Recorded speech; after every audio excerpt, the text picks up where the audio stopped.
So adding on to my new acquisitions, the ones I have outside, one of them is this Sarcochilus, and actually it is 3 separate plants that I purchased. This is the Sarcochilus yellow heart, and let's see, did I keep the picture of it? I did. Let me get that out there. So I decided to get all 3 of the plants. I do not have a Sarcochilus with a beautiful golden center, yellow center like that. So very excited about this one. These were all in little bags at Ecuagenera's open house. And the first day I went on Friday, I bought 1. And then the next day I went back, I ended up buying 2 more. And so I decided to create a larger plant, pot them all up together, and they've been hydrating really well. They are all pretty dehydrated. You can still see some wrinkling. So some of these leaves might not recuperate.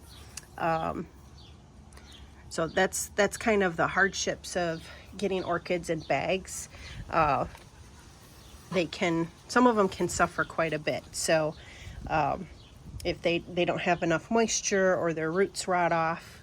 So always repot or unbag bagged orchids quickly, get off any dead roots, and get them in appropriate media as soon as possible is my recommendation. But this is going to be gorgeous. I think it's going to bloom for me next spring beautifully, and I'm going to have this really mature looking plant with all 3 of the pieces in here together. And I'm really hoping and anticipate a beautiful show with multiple spikes. Let's see, what else have we got here? There's another newer one from actually Big Leaf Orchids. So we are skipping to a different vendor right now.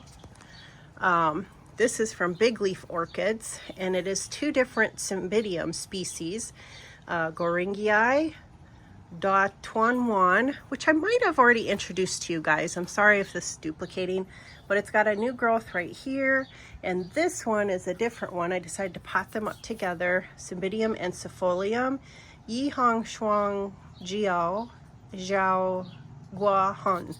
No idea if I'm pronouncing that correctly, but both came with beautiful roots. I've been growing them outdoors. They've been doing spectacular. The new growths have been maturing really nicely. So Big Leaf Orchids on Etsy sent these 2 beautiful plants. Very happy with them. Okay, we're gonna come, most of the rest of my open house Ecuagenera are on the side here where I've expanded my grow area. And right here are some amazing Laelia Peraratas. And they were on sale. Ecuagenera just had a wonderful open house and sale going on. I had to expand my Laelia Purpurata collection. My smaller ones that I've had from Brookside Orchids are over there. I just showed them on my patio update video posted right before this video. So you can see how they're doing. They're a lot smaller, and these are mature, and I have a feeling I'm going to get blooms within the next growing season. So this one has, this is blocking the view. This one has 2 new growths, and it is purpurata vinicolor crossed with atropurpurea. Not sure how to pronounce it. And then this gorgeous one with it's got 2 new growths. Might be 2 plants in here. This is the, where is it? A little more complicated name, but let's get this here. Laelia Perara gilbert crossed with Laelia Perara Atropurpurea Ecuagenera. Beautiful. Amazing roots. Maturing growths. I'm going to repot this one because that is really, and that's the pot I want to repot it in. This growth is coming over the side. It's aborting the new root here already. It's got new roots it wants to put out. So I'm going to try to do that this afternoon. It's a little afternoon time here Sunday. And then here, the next newer one is a Laeliocattleya El Ranchito. I couldn't resist.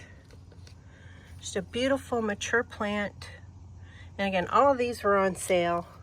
If you live in Southern California and Ecuagenera has an open house, go for it. It's got great deals.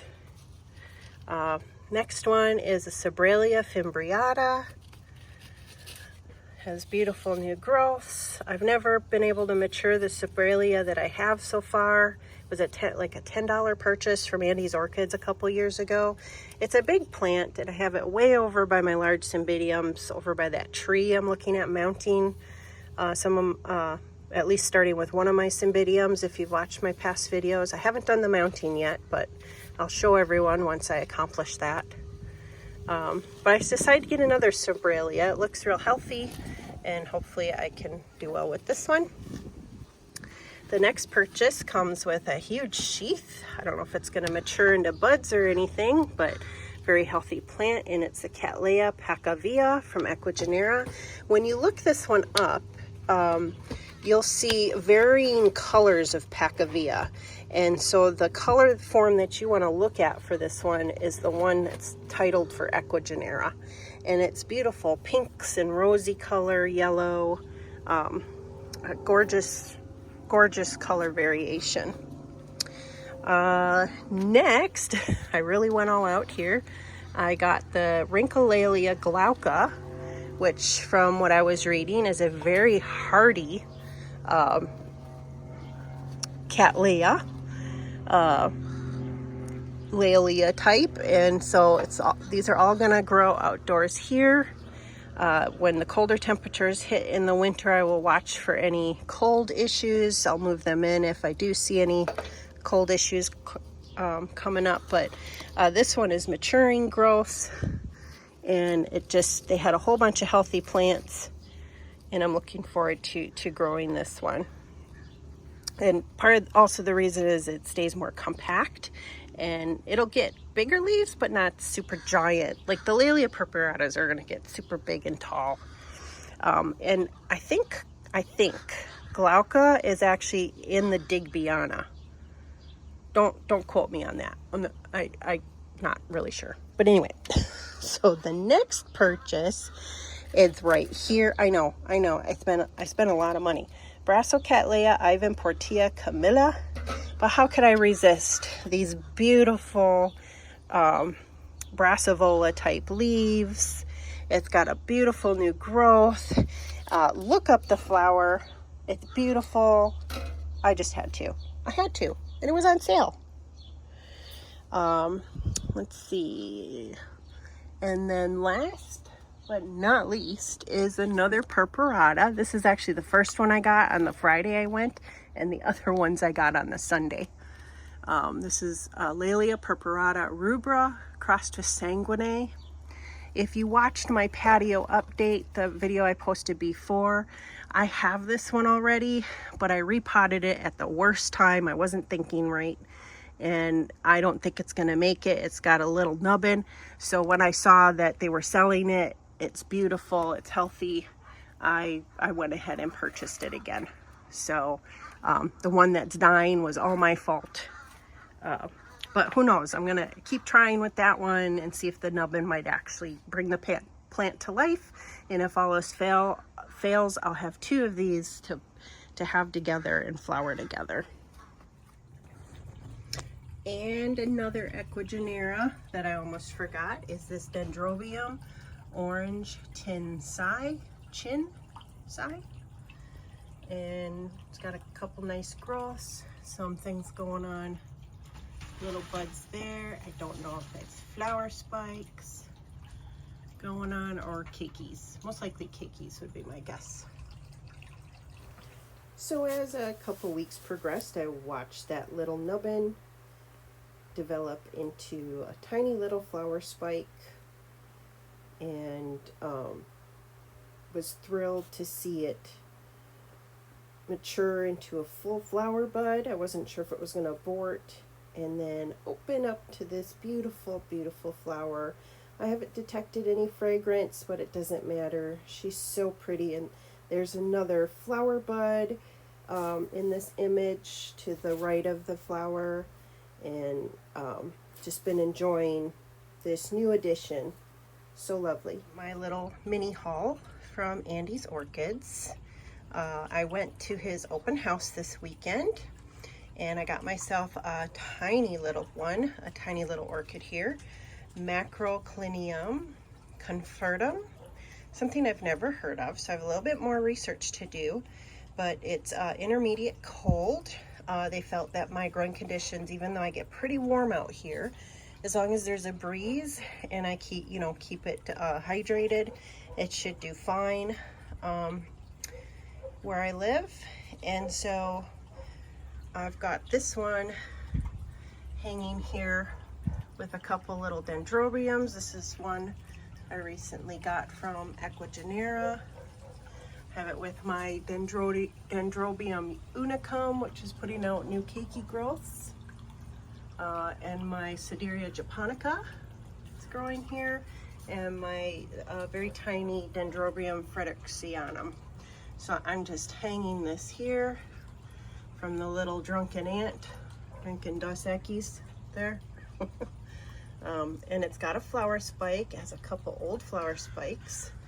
And I was just fascinated by the tininess of it. So I'm gonna see how I do. So lots of fun. So I got that today. And the other one I got, I'll come inside here, is a Bifrenaria. Sorry for my messy abode. So I got this one today. It's got a new growth. It was bare root. Hopefully I'm more successful with it. I got this this is another one from Andy's Orchids. I got bare root a year ago and it has not thrived outside. So it's trying to put out a new growth down right here. It's not a very healthy new growth, but I'm gonna give it a chance. So I repotted that today. I potted this new division and yeah, I hope it works. It's the Bifrenaria, Atroperia. And this is good with warm, intermediate cold, keeping it moist and bright light. But like I said, I'm gonna try growing these indoors now and see if the new growths do okay. This one you can see is very shriveled. It has tried repeatedly to grow new growths and they just abort. They don't rot necessarily, they just shrivel and abort. So I don't know if it's just this division didn't have enough oomph to begin with, but like this new one has some good solid pseudobulbs. You know, they're still plump. Hopefully some brand new roots are gonna come out from this new growth and we'll go from there. But that's my little Andy's Orchid open house haul this last weekend here. Today is Sunday, the 23rd, I believe. So yeah, that is the outdoor updates and for the new additions to my collection. And then I have one more feature, so stay tuned.